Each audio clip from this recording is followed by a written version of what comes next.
Hi everyone. இந்த வீடியோவில் பார்த்தீங்கன்னா ஒரு சாட் ஐட்டம் தான் நான் எப்படி செஞ்சேன் அப்படின்றத உங்கள் கூட ஷேர் பண்ணிக்க வந்திருக்கேன். இது சண்டே ஈவினிங் எடுத்த ஒரு குட்டி வீடியோ தான். இது பார்த்தீங்கன்னா ஈவினிங் பிள்ளைங்களாம் வீட்டில் லீவில் இருக்காங்கன்னு சொல்லிட்டு அவங்களுக்காக ஒரு சாட் ஐட்டம் பண்ணலான்னு சொல்லிட்டு ரெடி பண்ணியிருந்தேன். என்னன்னு பார்த்தீங்கன்னா பானிபூரிக்கு தான் ரெடி பண்ணியிருந்தேன். பானிபூரிக்கு பார்த்தீங்கன்னா ஃபஸ்ட் வந்துட்டு ஒரு 3 மீடியம் சைஸ் உருளைக்கிழங்கு எடுத்து அதை கட் பண்ணிவிட்டு அதுக்கு வேணுன்ற தண்ணி ஊற்றி குக்கரில் வந்துட்டு போட்டு ஒரு 3 விசில்ஸ்க்கு ப்ரெஷர் குக் பண்ணி எடுத்துக்கிட்டேன். இந்த சாட் ஐட்டமில் பார்த்தீங்கன்னா நான் பூரி மட்டும் வந்துட்டு நான் வெளியில் வாங்கியிருந்தேன், ரெடி டு ஃப்ரை அந்த மாதிரி. இதுக்கு தேவையான மற்ற பொருட்கள் எல்லாமே நான் வீட்டிலேயே ரெடி பண்ணிக்கிட்டேன். இப்போ வந்துட்டு ஸ்வீட் சட்னிக்கு ஃபர்ஸ்ட்டு புளியை வந்துட்டு ஊற வச்சிடலாம் அப்படின்னு சொல்லிட்டு ஒரு சின்ன லெமன் சைஸ்க்கு அளவுக்கு புளி எடுத்து நான் வந்துட்டு ஊற வச்சுக்க போகிறேன். நெக்ஸ்ட்டு க்ரீன் சட்னிக்கு தான் வந்துட்டு நான் அரைக்க போகிறேன். க்ரீன் சட்னிக்கு பார்த்திங்கன்னா ஒரு கைப்பிடி அளவுக்கு புதினா அண்ட் ஒரு கைப்பிடி அளவுக்கு கொத்தமல்லி நல்லா வாஷ் பண்ணிவிட்டு ஒரு மிக்ஸி ஜாரில் ஆட் பண்ணிக்கிறேன். இது கூட வந்துட்டு புளிப்பு டேஸ்ட்டுக்கு ஒரு ஹாஃப் லெமன் எடுத்து ஸ்க்வீஸ் பண்ணிக்க போகிறேன். லெமன் எக்ஸ்ட்ராக்ட் எடுக்கும்போது அதோடைய சீடை வந்துட்டு எடுத்துகிட்டு லெமன் வந்துட்டு இதில் புழிஞ்சு விட்டுக்கலாம். அண்ட் இது கூட பார்த்திங்கன்னா ஒரு பாதி விரல் சைஸ் அளவுக்கு இஞ்சி நல்லா தோல் நீக்கிட்டு இதை வந்து சின்ன சின்ன பீஸாக கட் பண்ணி இதோட நான் சேர்த்துக்கிறேன். அண்டு இந்த பானிக்கு பார்த்திங்கன்னா வந்துட்டு பச்சை மிளகா காரத்துக்கு வந்துட்டு ஒரு 3 சேர்த்துருக்கேன். பட் வந்துட்டு 2 சேர்த்துருந்தா கரெக்டாக இருந்திருக்கும். 3ன்றது கொஞ்சம் அதிகமான காரம் இருந்த மாதிரி எனக்கு ஃபீல் ஆச்சு, எனக்கும் சரி பிள்ளைங்களுக்கும் சரி.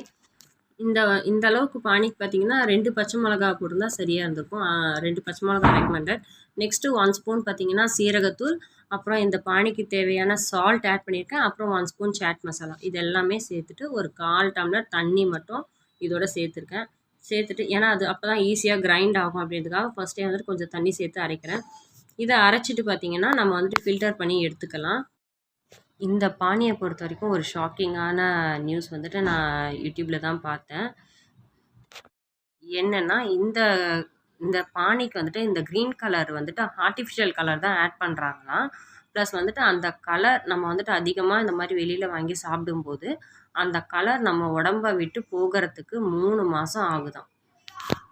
இது எந்த அளவுக்கு உண்மை அப்படின்றது எனக்கும் தெரியல.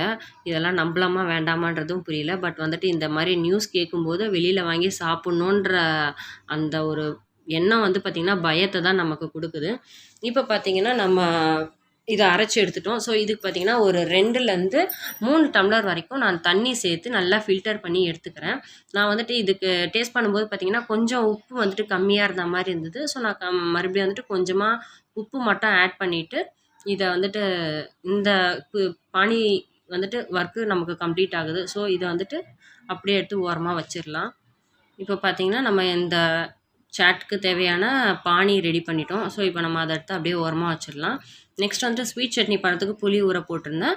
அதையுமே வந்துட்டு நான் எடுத்து நல்லா வந்துட்டு எக்ஸ்ட்ராக்ட் பண்ணி அந்த தண்ணியை மட்டும் எடுத்து வச்சுருக்கேன். புளி தண்ணி இப்போ ரெடியாக இருக்குது. இதுக்கு நடுவில் வந்துட்டு குக்கர் வந்துட்டு 3 விசில் வந்து ப்ரெஷர்லாம் ரிலீஸ் ஆகிடுச்சு. இப்போ அதை ஓப்பன் பண்ணி அதை வந்துட்டு வேறு ஒரு பாத்திரத்துக்கு மாற்றிக்க போகிறேன். தண்ணி இல்லாமல் நம்ம வெறும் பொட்டேட்டோஸ் மட்டும் எடுத்துக்கலாம். அதை எடுத்து நல்லா வந்துட்டு ஒரு மேஷர் வச்சு மேஷ் பண்ணிக்கிட்டு இது கூட பார்த்திங்கன்னா வந்துட்டு வெங்காயம் இதுக்கு வந்துட்டு ஆல்மோஸ்ட் ஒரு மீடியமான ஒரு 2 வெங்காயம் போட்டிருந்தேன். இதுக்கு முன்னாடியே நான் பானிபூரி செஞ்சுருக்கேன். பட் அது என்னன்னு பார்த்தீங்கன்னா அந்த பானிபூரி கிட் அப்படின்னு சொல்லிட்டு ஆச்சி பிராண்டில் போட்டிருந்தாங்க இல்லையா, 40 சம்திங் என்னமோ எம்ஆர்பின்னு நினைக்கிறேன். அதுதான் வந்துட்டு ஒரு 2-3 டைம்ஸ் நான் வந்துட்டு செஞ்சுருந்தேன்.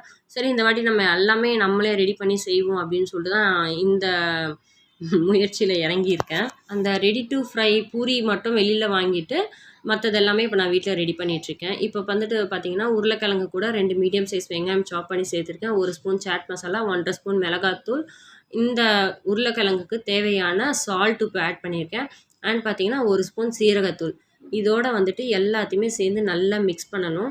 இந்த உருளைக்கிழங்கோட இந்த மசாலா வெங்காயம் எல்லாமே மிக்ஸ் பண்ணி வரணும். ஒரு சைடு உருளைக்கிழங்குல வந்துட்டு பார்த்திங்கன்னா மசாலா உப்பு இருந்து ஒரு சைடு இல்லாமல் இருந்ததுன்னா நல்லாவே இருக்காது சாப்பிட்றதுக்கு. நல்லா கலந்து கொடுத்துட்டு இப்போ இதை எடுத்து அப்படியே வந்துட்டு உரமாக வச்சிட வேண்டியதான். இப்போ கம்ப்ளீட்டாக பானியும் உள்ளே இருக்கிற ஸ்டஃபிங்கும் நமக்கு ரெடி ஆகிடுச்சு. நெக்ஸ்ட்டு ஸ்வீட் சட்னி பண்ணுறதுக்காக பார்த்திங்கன்னா ஸ்டவ்வில் ஒரு பாத்திரம் வச்சு அதில் வந்துட்டு புளி எக்ஸ்ட்ராக்ட் பண்ணி வச்சுருந்தேன்ல அந்த புளி தண்ணியை சேர்த்துக்கிறேன். 1/2 கப்பு புளி தண்ணி சேர்த்துருந்தேன். இப்போ வந்துட்டு பார்த்திங்கன்னா 1/2 கப்பு வந்துட்டு பொடிச்ச வெல்லம் சேர்த்துருக்கேன். இது கூட பார்த்திங்கன்னா காரத்துக்கு ஒரு 3/4 ஸ்பூன் அளவுக்கு மிளகாத்தூள் ஆட் பண்ணிக்கிறேன். வெல்லம் வந்துட்டு நல்லா கரைஞ்சி வந்துடுச்சு. ஸோ இப்போ வந்துட்டு 3/4 ஸ்பூன் அளவுக்கு மிளகாத்தூள் ஆட் பண்ணிக்கிறேன். எனக்கு இந்த பானிபூரி சாட் ஐட்டமில் பார்த்தீங்கன்னா இந்த ஸ்வீட் சட்னி தான் ரொம்ப பிடிக்கும். காரம், இனிப்பு, புளிப்பு இப்படி எல்லா டேஸ்ட்டுமே இதில் கலந்துருக்கும். ஸோ நெக்ஸ்ட்டு பார்த்தீங்கன்னா பூரிஸ்லாம் ஃப்ரை பண்ணி எடுத்துக்கலாம் அப்படின்னு சொல்லிட்டு கடாய் வச்சுட்டு எண்ணெய் சேர்த்துருக்கேன். எண்ணெய் வந்துட்டு நல்லா ஃபுல் ஹீட்டில் இருக்கணும். நம்ம வந்துட்டு மீடியம் ஃப்ளேமில் லோ ஃப்ளேம்லலாம் வச்சுருந்தோம்னா பூரி வந்துட்டு நல்லா பொரிஞ்சு புஸ்ஸுன்னு வந்துட்டு பொரிஞ்சு வராது.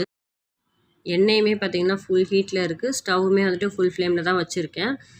இப்போ ஒன்று போட்டு பார்த்தேன். நல்லாவே வந்துட்டு பொரிஞ்சு வந்தது. நல்லா பெருசாக உருண்டையாக சூப்பராக வந்தது. உங்களுக்கு பார்க்கும்போதே தெரியும் நல்லாவே வந்துட்டு ஃப்ரை ஆகி வந்திருந்தது. ரெடிமேட் கிட் யூஸ் பண்ணியிருந்தேன்னு சொல்லியிருந்தேன் இல்லையா? அதுக்கப்புறம் வந்துட்டு ஒரு வாட்டி நான் வந்துட்டு ரெடிமேட் பூரி வந்துட்டு கவரில் வச்சு விற்பாங்க பாருங்கள், பூரி பொரிச்சதே. அது ஒரு வாட்டி வாங்கிட்டு வந்திருந்தேன். அது வந்துட்டு நல்லாவே இல்லை. ரொம்ப சிகிடு எண்ணெய் சிகிடு வாசனை அடிச்சுது அந்த பூரி. ஸோ இதோட நான் முடிவு பண்ணேன் நம்ம இந்த பூரி வந்துட்டு நம்ம வெளியிலலாம் வாங்கக்கூடாது அப்படின்னு சொல்லிட்டு. ஸோ இப்போ வந்துட்டு பார்த்திங்கன்னா நான் எல்லா பூரியுமே பொரிச்சு எடுத்துக்கிட்டேன். எல்லாமே ரெடியாக இருக்குது. Pani and sweet chutney, potato and பார்த்திங்கன்னா பூரி எல்லாமே வந்துட்டு ரெடியாக இருக்குது. இங்கே பாருங்கள் பூரி வந்துட்டு எப்படி உடையுது சூப்பராக. நான் ஒரு 2-3 பூரி போல் நல்லா எடுத்து நொறுக்கி அந்த பொட்டேட்டோஸ் கூட போட்டு சேர்த்து மிக்ஸ் பண்ணி வச்சுருந்தேன். நல்லாயிருக்கும் அந்த மாதிரி வச்சு சாப்பிட்றதுக்கு. எனக்கு ஆல்மோஸ்ட் பார்த்திங்கன்னா இது எல்லாமே ப்ரிப்பேர் பண்ணி முடிக்க ஒரு 45 மினிட்ஸ் எனக்கு ஆச்சு. பட் வெளியில் வாங்கி சாப்பிட்றதுக்கும் 45 மினிட்ஸ் நம்ம ஸ்பெண்ட் பண்ணி நம்மளே செஞ்சு எந்த ஒரு என்ன சொல்கிறது ஒரு பயம் இல்லாமல் சாப்பிட்றதுக்கு நம்ம வந்துட்டு 45 மினிட்ஸ் இல்லை, நம்ம எவ்வளோ நேரம் வேணும்னாலும் நம்ம எடுத்துக்கலாம், ஒன்றும் தப்பு இல்லை. இப்போ எல்லாமே வந்துட்டு செட்டாக ரெடியாக இருக்குது. எல்லாமே இப்போ வந்துட்டு சர்வ் பண்ணிடலாம். சண்டே ஈவினிங் எல்லாருமே வந்துட்டு லீவில் இருந்தாங்க. ஸோ ஃபேமிலியோட உட்காந்து சாப்பிட்றதுக்கு இது ஒரு நல்ல ஸ்நாக்ஸ் ஐட்டமு. டிவியில் பார்த்தீங்கன்னா இந்தியன் 2 உடைய ஆடியோ லான்ச் அந்த ப்ரோக்ராம் போயிட்டு இருந்தது. அதை பார்த்துட்டே அப்படியே உட்காந்து இதையும் சாப்பிட்டு முடிச்சாச்சு. நிஜமாலுமே ரொம்ப சாட்டிஸ்ஃபைடாக இருந்தது. நம்ம கையாலேயே நம்ம செஞ்சு சாப்பிட்றோம் அப்படின்னும் போது அது வந்துட்டு ஒரு தனி ஃபீலிங் தான். வீடியோ பிடிச்சிருந்ததுன்னா லைக் பண்ணி சப்ஸ்கிரைப் பண்ணிக்கோங்க. தேங்க்யூ.